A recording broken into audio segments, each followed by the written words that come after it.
جب میں طبیہ کالج میں پڑھ رہا تھا الہ آباد شہر میں، تو میرے محلے سے ایک طالب علم بھی تھا، اس محلے کا نام حسن منزل ہے۔ تو 3 برس تک ایک طالب علم طبیہ کالج کا حسن منزل سے ہمت گنج 2 میل کا فاصلہ تھا اور خسرو باغ ہوتے ہوئے جانا پڑتا تھا۔ طبیہ کالج ہمت گنج میں ہے، تو 3 سال تک صبح 10 جانا اور کالج سے عصر کے وقت واپس آنا، 3 سال تک، اور عمر زیادہ سے زیادہ 20 سال کی رہی ہوگی۔ میں اپنی چھٹیوں میں اپنے وطن گیا ضلع پرتاپ گڑھ۔ جب واپس آیا تو دوستی بچپن میں طالب علمی کے زمانے میں کلاس فیلو کے ساتھ بڑی انسیت ہوتی ہے، خاص کر جس کے ساتھ آنا جانا ہو۔ میں نے دروازہ کھٹکھٹایا کہ بھئی وہ میرا ساتھی کہاں ہے، تو اس کی ماں روتی ہوئی آئی کہ وہ ساتھی قبر میں پہنچ گیا۔ اب 20 سال کی عمر میں وہ بیوقوف جوان ہے جو انتظار کر رہا ہے کہ جب ہم زیادہ عمر کے ہو جائیں گے تب اللہ والے بنیں گے۔ میں کہتا ہوں کہ ابھی جوانی میں کما لو، میری جاں کما لو، کمانے کے دن ہیں۔ جوانی میں تو عبادت کر سکتے ہو اچھی طرح سے، بڈھے ہو کر کیا کرو گے؟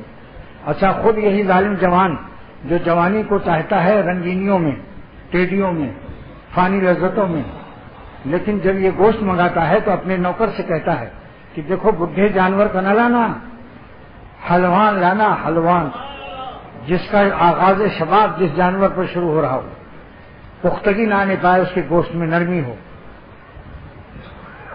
تو آپ ان نوجوانوں سے میں کہتا ہوں کہ اپنے لیے جانور بھی تم بڈھا پسند نہیں کرتے ہو، اور جوان بکرے کا گوشت پسند کرتے ہو، تو اپنی جوانی کو کیوں نہیں اللہ کے لیے وقف کرتے؟ اپنے اللہ کے لیے، اور جس نے جوانی دی ہے، جس نے ہمیں پیدا کیا، اس کے لیے تم اپنا بڑھاپا پیش کرتے ہو اور جوانی دنیا فانی کے لیے پیش کرتے ہو۔ میر صاحب نے جو کہا ہے کہ مٹی جو ہے مٹی کو تلاش کرتی ہے، کیونکہ اس مٹی پر روحانیت غالب نہیں ہے۔ جب روحانیت غالب ہو جائے گی تو روحانی لوگوں کو تلاش کرو گے، اللہ والوں کو تلاش کرو گے، ورنہ یہی مٹی کا بریانی کھائے گی، مٹی کی ٹیڈیوں پر مرے گا، مٹی پر مرتے رہیں گے، ایک دن قبر میں جا کر دونوں مٹی ہو جائیں گے، کباب ہو یا بریانی ہو یا ٹیڈیاں ہوں، ان کو قبروں میں گاڑ دو، دیکھو پھر کیا حال ہوتا ہے ان کا۔ اگر مٹی نہ نظر آئے تو کہنا یہ شرابو، یہ کبابو، یہ شکر، شراب اور کباب اور شکر، خاں کے رنگین نست جملہ ہے تیسر، اے بچے نادان، یہ سب رنگین مٹیاں ہیں، آپ قبروں میں ان کو گاڑ دو مٹی میں تو کباب اور بریانی اور شکر، شربت الافزا، سب کے سب مٹی نظر آئیں گے۔ لیکن بچے کیوں فرمایا؟ خاں کے رنگین نست جملہ نہیں پسر، معرومی نے سب دنیا انسانیت کو بچہ کیوں فرمایا؟ کیونکہ چھوٹے چھوٹے بچے اپنی ماں کے پاس بیٹھ گئے، اپنی ماں کے پاس بیٹھے رہتے ہیں، تو اماں جو ہے آٹا گوندھ کر بجائے روٹی پکانے کے وہ ایک چڑیا بنا دیتی ہے اور ایک شیر بنا دیتی ہے، ایک اونٹ بنا دیتی ہے آٹے کی، از خمیر شیر وشتر راپزن، خمیر آٹے کو گوندھ کر کے اسی سے اونٹ، اسی سے شیر، اسی سے چڑیا بنا دیتی ہے۔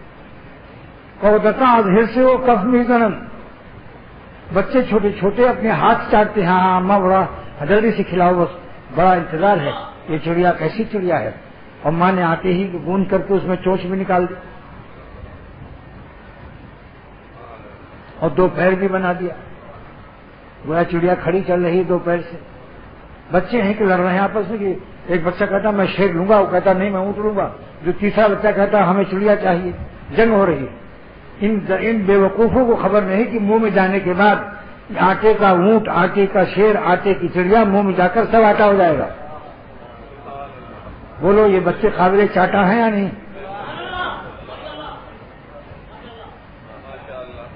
یہ بچے قابل چاٹا ہیں جو آٹے کو مختلف ڈیزائن میں دیکھ کر آپس میں لڑ رہے ہیں۔ ایسے انسان کسی رنگ کا ہو، کسی کلر کا ہو، کسی قد و قامت کا ہو، کسی بھی ڈیزائن کا ہو، یہ سب قبروں میں جا کر ایک ہی ڈیزائن ہو جائیں گے، یعنی مٹی ہو جائیں گے۔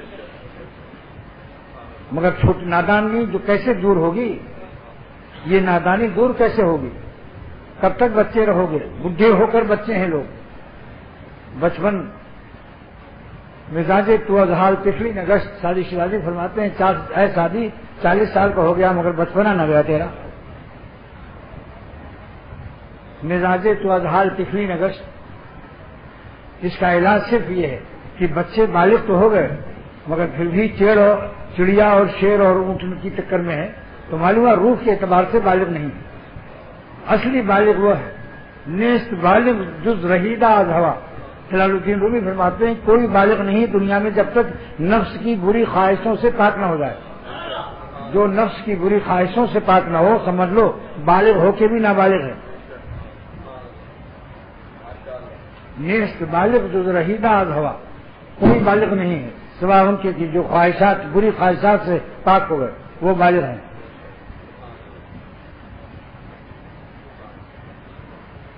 تو میں اس لیے کہتا ہوں کہ بعض میرے نوجوان دوست ابھی جوانی کو اللہ پر پوری طرح دینے کے لیے تیار نہیں ہیں. وہ سمجھتے ہیں کہ پھر مٹی کھانے کی جو عادت ہے یہ مٹیاں ہم کیسے کھائیں گے، مٹی کی ٹیگیاں، مٹی کی بریانیاں اور مٹی کی کبابیاں.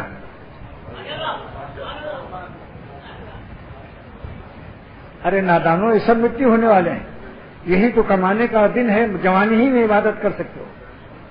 میری جہاں کمانے کے دن ہے، اگر جوانی ہاتھ سے نکل گئی تو پھر کیا کرو گے.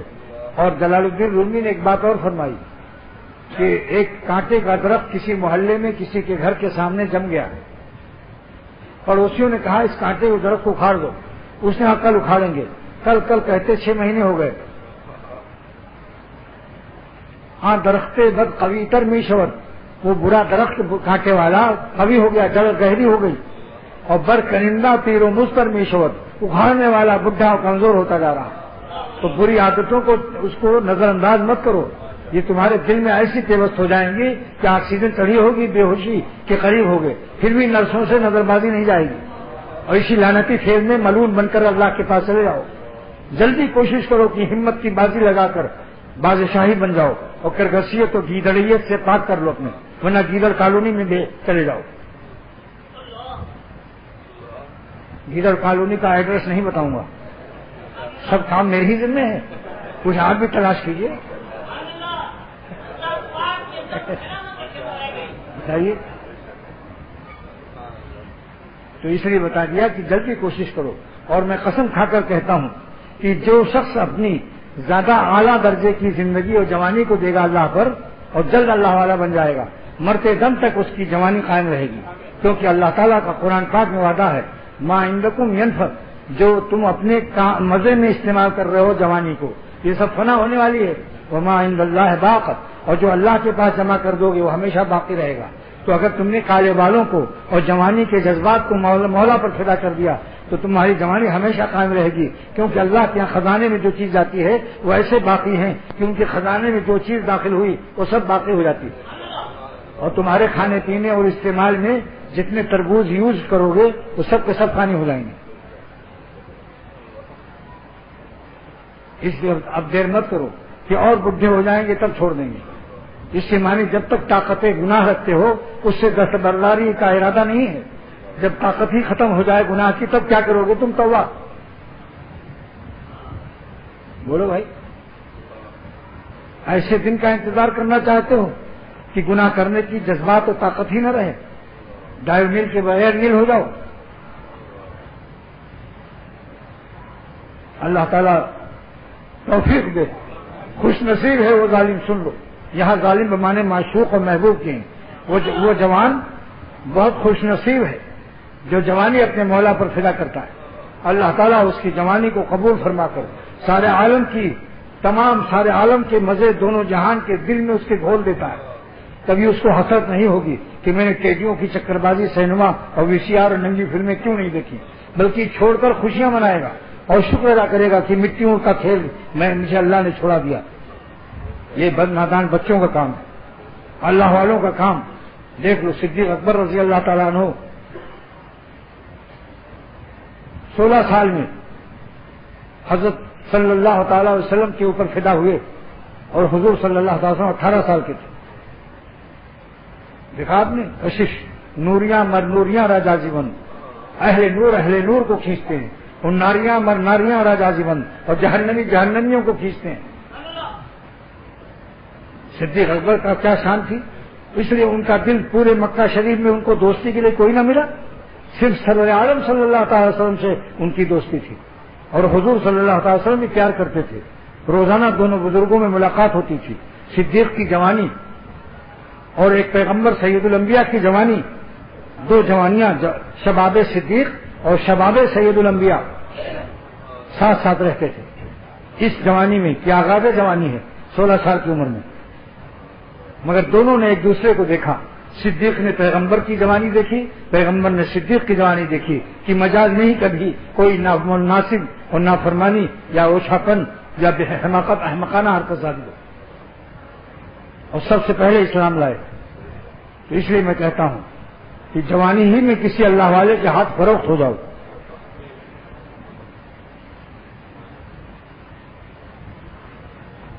اس حقیقت کو سمجھانے کے لیے نحمدہ ونصلی علی رسول کریم، برکت کے لیے خطبہ پڑھ دیتا ہوں۔ اس حقیقت کو سمجھانے کے لیے معروی رحمۃ اللہ علیہ فرماتے ہیں کہ ایک میاں بیوی تھے آپس میں اور بہت غریب تھے، کہیں سے کچھ مانگ تانگ کے لائے تو خرچہ ہو گیا، مگر بیوی غریب تو تھی مگر ظالم بلا کی حسین تھی۔ تو بیوی نے کہا آپ گھبرائیے نہیں، میں بہت بڑا مال کما کے لاتی ہوں۔ وہ عدالت میں گئی اور قاضی صاحب کو قلو پترا اور کاجل لگا کر گئی، اور جب قاضی ادھر دیکھتا تھا کہ کوئی کیس لائی ہے تو زبردست کجلائی آنکھوں سے زور سے مارتی تھی قاضی کو پھنسانے کے لیے، اور اس کو پتہ چل گیا تھا کہ یہ قاضی نالائق ہے۔ نالائقی کے اعمال میں مبتلا کرنا اس کو آسان ہے، کوئی اللہ والا جو سچا اللہ والا ہو ذرا اس کو آزما کے دیکھو، ایسے لات و منات کو لات مارتا ہے۔ ہمیشہ الو بین الاقوامی وہی مٹی پر فدا ہو کر خدا تعالیٰ کو ناراض اور غضب خریدتے ہیں اللہ کی۔ یہ تو کہو کہ خانقاہیں بنی ہیں اللہ والوں کی صحبتیں اور ان کی شفقت کا گود ہاتھ پھیلائے ہوئے ہے، ورنہ پتہ چل جاتا ہے اتنے جوتے پڑتے کہ آج کتنے لوگ اس خانقاہ کی برکت سے تائب ہو گئے۔ قاضی نے دیکھا کہ یہ عورت تو اس کو پھنسانا درکنار ہے، تو مجھے الٹا خود پھنسا رہی ہے۔ باغ معشوق ہر زمانے میں ایسے ہوتے ہیں کہ جن کو ڈھونڈنا نہیں پڑتا وہ خود ڈھونڈ لیتے ہیں اس بدماشی کے لیے، اپنی خباثت کے لیے۔ اس نے کہا کہ میرا مقدمہ اچھا وہ نگاہوں سے گھائل ہو گیا، حسن کا جو اثر نہیں مانے گا وہ قرآن شریف کا مخالف ہے۔ حسن سے ڈرو، حسینوں سے دور رہو، ورنہ سارا گول ٹوپی نکل جائے گی۔ ایسے خبیث حرکت میں مبتلا پاؤ گے اپنے کو کہ حیران ہو جاؤ گے۔ حسینوں سے ڈرو، کیونکہ اللہ تعالیٰ نے سورہ یوسف میں فرمایا کہ حضرت یوسف علیہ السلام جب نکلے تو جن مصر کی عورتوں کے پاس چاقو تھے اور لیمو تھا، اور مصر کی بادشاہ باقی بیوی نے کہا تھا کہ جب یوسف علیہ السلام کو دیکھنا تو اپنے چاقو سے اپنے ہاتھ کے لیمو کاٹ لینا، مگر بجائے لیمو کی انگلیاں کاٹ دی۔ یہ حسن کا اثر ہے، یہ قصے کی کتاب نہیں ہے، قرآن پاک ہدایت کی ہے کہ اپنی گول ٹوپیوں پر بھروسہ مت کرو، اپنی مقطع اور چقطع داڑھیوں پر بھروسہ مت کرو، ہمردوں سے اور حسینوں سے بے تکلف کسی بہانے سے باتیں مت کرو۔ ڈر جاؤ، اللہ سے پناہ مانگو، ففروا الی اللہ، اللہ کا کرم ہے، بھاگو اللہ کی طرف۔ آج کل الٹا معاملہ صوفیوں کا ہے، بعض صوفیوں کا، کہ اللہ کی طرف بھاگنے کے بجائے اور اسی میں پھنستے چلے جاتے ہیں، اور جتنا جال میں پھنستے ہیں اتنے ہی تڑپتے ہیں۔ جتنا تڑپو گے جال کے اندر، جال گھسے گا کھال کے اندر۔ پھر یاد کر لو، جتنا تڑپو گے جال کے اندر، جال گھسے گا کھال کے اندر، نیند حرام ہو جائے گی، لاکھ حرقبید میں پیتے رہو۔ شکر ادا کرو کہ خانقاہوں کی پناہ گاہیں اللہ نے بنوا دی اپنی رحمت سے۔ یہ خانقاہیں پناہ گاہیں ہیں، اگر گنہگار بھی آئے گا تو انشاءاللہ گناہوں سے پاک و صاف ہو جائے گا، کوئی جلد اور کوئی دیر سے۔ اپنی اپنی ہمت عالیہ ہے، اپنی اپنی ہمت کی بلندیاں ہیں۔ بعض ہمت چور ہیں وہ ذرا دیر سے پاک ہوتے ہیں، اور جس نے امین و عن 100% اپنی ہمت کو استعمال کر لیا وہ جلد سے جلد ولی اللہ ہو گئے۔ جنہوں نے سوچا کچھ حرام مزہ بھی لیتے رہو، یہ ہمت چوروں کا راستہ دیر سے طے ہوتا ہے۔ تو اس قاضی نے کہا کہ یہ ٹھہرو تمہارا مقدمہ بعد میں دیکھیں گے جب عدالت خالی ہو جائے گی. پھنس گیا وہ. کہا بڑی بھی ذرا صبر کرو, تمہارا کیس سیریس معلوم ہوتا ہے, تمہارے چہرے سے آنکھوں سے تمہارا کیس سیریس معلوم ہوتا ہے اور میں اسیر ہو چکا ہوں. اس کا تو مطلب ہی یہی تھا. جب سب چلے گئے عدالت خالی ہو گئی تب اس حسین خاتون کو بلایا اور کہا بھائی تمہارا کیس جو ہے کیا ہے؟ ان کا میرا شوہر مجھے بہت ستاتا ہے, میرے تمام حقوق کسی قسم کے حقوق کو ادا نہیں کرتا, روٹی کپڑا مکان کے علاوہ بھی کوئی حق ادا نہیں کرتا. 3 حق تو سب جانتے ہیں, 4تھا حق بھی سب جانتے ہیں. قاضی میں نگاہ کی لعنت سے جو نظر کی حفاظت نہیں کرتا وہ لعنتی فعل سے بچ نہیں سکتا. اس لیے سرور عالم صلی اللہ تعالی وسلم نے ارشاد فرمایا کہ اے اللہ اس خبیث پر لعنت فرما جو نظر کی حفاظت نہیں کرتا. تو نبی کی دعا بدعا یہ رد ہو جائے گی. جتنے لوگ کسی ملعون فعل میں مبتلا ہوئے ہیں واللہ میں کہتا ہوں کہ پہلے ان کی نظر خراب ہوئی, پھر دل خراب ہوا, پھر تو ان سے فعل خبیث صادر ہوا. تو اب دیکھیے شیطان اس کو پھسلا رہا ہے. اس نے اس عورت سے نامحرم سے کہا کہ چونکہ تمہارا کیس سیریس ہے اور تمہارا شوہر تم کو ستا رہا ہے, تو اس نے سوچا جب شوہر ستا رہا ہے تو اور فیلڈ یہ ہموار ہے اور فیلڈ مارشل کے داؤں اس پر جلدی چل جائیں گے. شیطان کا فیلڈ مارشل, شیطانی فیلڈ مارشل. لہذا تمہارے قضیے زمین برسر زمین, زمین کا فیصلہ زمین پر جا کے کیا جاتا ہے. تمہارا فیصلہ تمہارے مکان پر چل کے کروں گا. بولو کب آؤں, تمہارے مکان پر کس وقت آؤں؟ تو اس نے کہا کہ آپ 10 بجے رات کو آئیے, میرا قضیہ فیصلہ چکائیے. اس نے اپنے شوہر سے کہا, شوہر سے ملی ہوئی تھی, نورا کشتی تھی, یہ نورا کشتی. اس نے کہا ایسا مال پھنساؤں گے کہ بس تم بھی 2-3-4 سال 5 سال کھاؤ گے, کم سے کم جب تک حکومت کا الیکشن نہیں ہوتا. 5 سال تک 5 سالہ روزی لاؤں گی. اور جب 10 بجے ٹھیک وہ آئے اور اندر داخل ہو تو تم فوراً دروازہ بجا دینا اور میں گھبرا کر کہوں گی کہ میرا شوہر آ گیا. اس کے بعد ایک بڑا بکٹا جو ہے اس میں اس کو بند کر دوں گی. وہ پوچھے گا کہاں پناہ لیں, تو ہم تو اس کو بڑے قاضی صاحب کو, جج صاحب کو بڑے والے بکسے میں جس میں رضائی گدا رکھا جاتا ہے اس میں ہم بند کر دیں گے, باہر سے تالا لگا دیں گے اور تم رات بھر چیختے رہنا اور کہتے رہنا کہ اس بکسے کو ہمیں آگ لگانا ہے. اب یہ دونوں میں میٹنگ, کارنر میٹنگ ہو رہی ہے کہ تم چیختے رہنا رات بھر کہ خدا کی قسم اسی بڑے بکسے کی وجہ سے مجھے لوگ زکات نہیں دے رہے ہیں, مجھ کو مالدار سمجھتے ہیں, صاحب نصاب سمجھتے ہیں, اس لیے میں اس بکسے کو کل چوراہے پر لے جا کر اکیلے اٹھے گا بھی نہیں, 2 کلی لاؤں گا اور شہر کے چوراہے پر اس بکسے میں آگ لگا دوں گا اور مٹی کا تیل اپنے ساتھ لے جاؤں گا. اب وہ قاضی صاحب جب آئے دروازہ کھٹکھٹایا کہ بھائی یہ کیا قصہ ہے؟ کہا میرا شوہر آ گیا, میں کیا کروں؟ تو کہا میں کہاں جاؤں, اس بکسے میں گھس جاؤں, میں بند کر کے تالا لگا دیتے ہیں.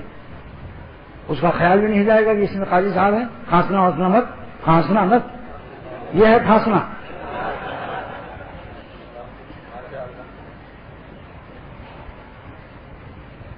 اب جیسے ہی قاضی گھسا بکس نے تالا لگا دیا, اتنے میں اس کا شوہر آ گیا اور اس نے اپنی بیوی سے لڑائی شروع کر دی کہ ہمارے گھر سے غریبی نہیں جا رہی, اب تو کوئی ہمیں زکات خیرات صدقہ دیتا ہی نہیں, قربانی کی کھال بھی نہیں دیتا, کیونکہ کہتے ہیں تمہارے یہاں ایک بڑا بکسا ہے اس میں تو مال ہی مال ہے. اس بڑے بکسے سے بدگمانی ہو گئی ہے لوگوں کو.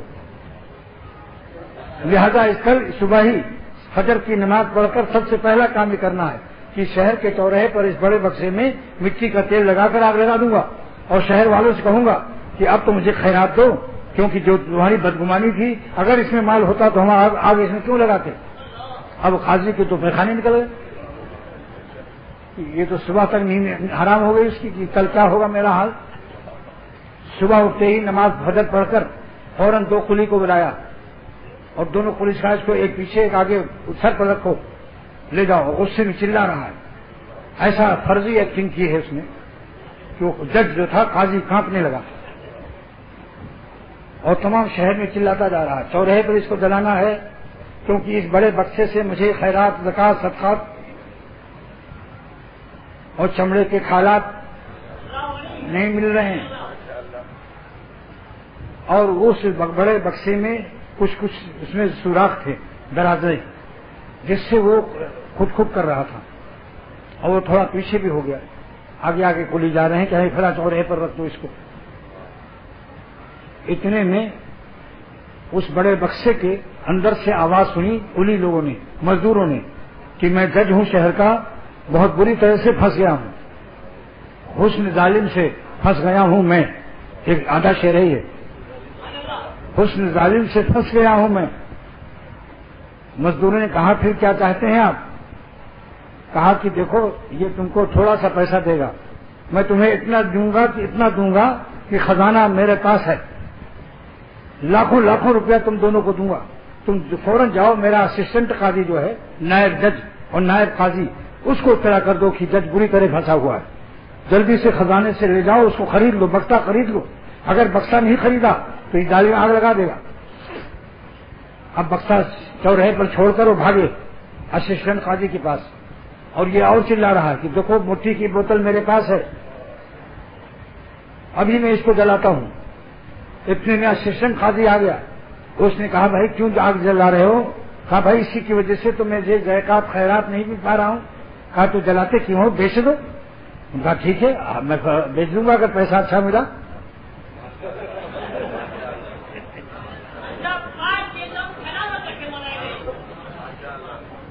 تو اس نے کہا کیا مارکیٹ ریٹ سے نہیں دو گے؟ انہوں نے کہا اس بکسے کی مارکیٹ ویلو بہت زیادہ ہے، تم کو کیا خبر کہ یہ بکسا کتنا قیمتی ہے. اس نے کہا بھائی رحم کرو، اتنا زیادہ دام مت لگاؤ.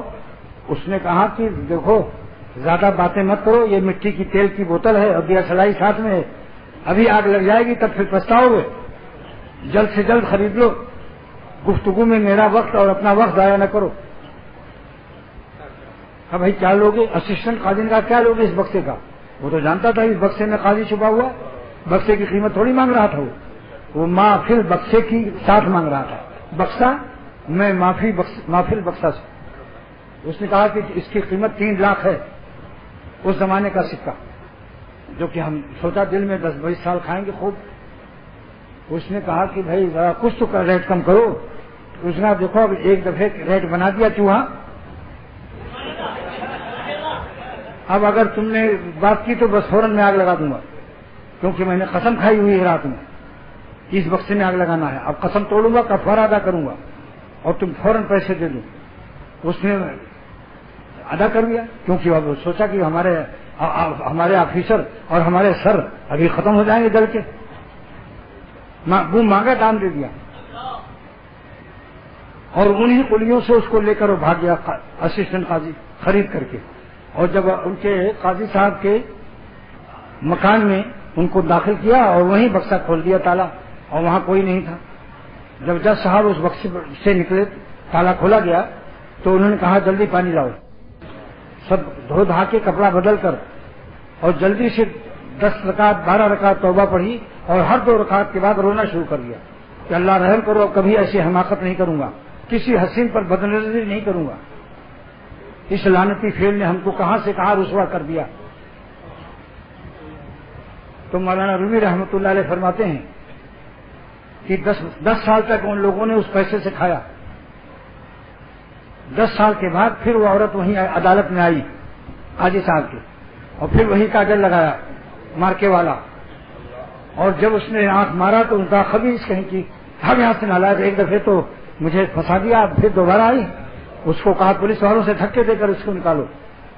یہ قصہ ختم ہونے کے بعد مولانا رومی رحمۃ اللہ علیہ فرماتے ہیں کہ جلدی سے اپنے نفس کی تمام بدماشیوں سمیت کسی اللہ والے سے بک جاؤ، اپنا بکسا فروخت کر لو، جلدی کرو، دیر نہ کرو ورنہ آگ لگا دے گا شیطان. ایسے فعل خبیث میں مبتلا کر دے گا کہ تمہیں آگ لگا دے گا. لہذا بیعت کرنے میں اللہ والوں سے دیری مت کرو، کیونکہ وہ بکسا بھی جب بک گیا ہے تب نجات ملا ہے قاضی صاحب کو. اور بیعت مانے بیچنے کے ہیں. تم بھی کسی اللہ والے کے ہاتھ بیعت کر لو تو تمہارے عیب اور تمہاری رسوائی اور آگ جلنے کے تمام خطرات اور جہنم کی آگ سے بھی اللہ تعالیٰ کی رحمت سے انشاءاللہ تعالیٰ تم کو نجات مل جائے گی. لہذا بیعت کرنے میں دیر مت کرو. وہ بکسا اگر بیعت نہ ہوتا، بکتا نہیں، اگر فروخت نہ ہوتا تو پھر کیا حال ہوتا اس کا. نہ بکسا رہتا نہ اس کے اندر والا رہتا. جاوید آئیے، اور شرح میری ختم ہوئی. باقی پڑھو، باقی اشعار سنو. یہ شعر شاعری نہیں ہے، یہ نصیحت ہے. پڑھیے 4 شعر اور باقی ہے، اس کے سننے کے بعد پھر تھوڑا سا اور کوئی نثر سنا دیں گے انشاءاللہ. بتاؤ یہ قصہ کبھی سنا تھا؟ نئے جام مینا عطا ہو رہے ہیں، وہ خزانے میرے سینے کے اندر ہیں الحمدللہ. یہ قصہ میری اور بات شاید بھول جائے، مگر محمود غزنوی والا قصہ بادشاہ والا اور آج یہ قاضی صاحب کا شاید ہی کوئی بھولے گا. راستے بھر بلکہ رات میں جب چادر اوڑھ کے لیٹو گے تو بھی ہنسو گے، یار قاضی اچھا پھنسا تھا، کہیں میں بھی نہ پھنس جاؤں. آپ میرے نوجوانوں کو اس سے ہدایت ملے گی کہ ٹیٹیوں کے چکر میں مت آؤ. عاشق مولا بن جاؤ تو تمہارے جوتے جوانی سے اٹھائے جائیں گے. یہ جوان بچہ اللہ والا جا رہا ہے، اس کے جوتے اٹھا لو. یہ معمولی جوانی نہیں ہے، اس کی جوانی اتنی قیمتی ہے کہ مولا تعالیٰ پر، خدا تعالیٰ پر فدا ہوئی ہے. تم سے دعائیں لوگ لیں گے. اور ٹیٹیوں کے چکر میں جاؤ گے تو یاد رکھو جوتے تمہارے اٹھائے نہیں جائیں گے، تمہارے سر پر مارنے کے لیے اٹھائے جائیں گے، احترام نہیں اٹھائے جائیں گے. بتاؤ کتنا فرق ہے عاشق مولا میں اور عاشق لیلا میں.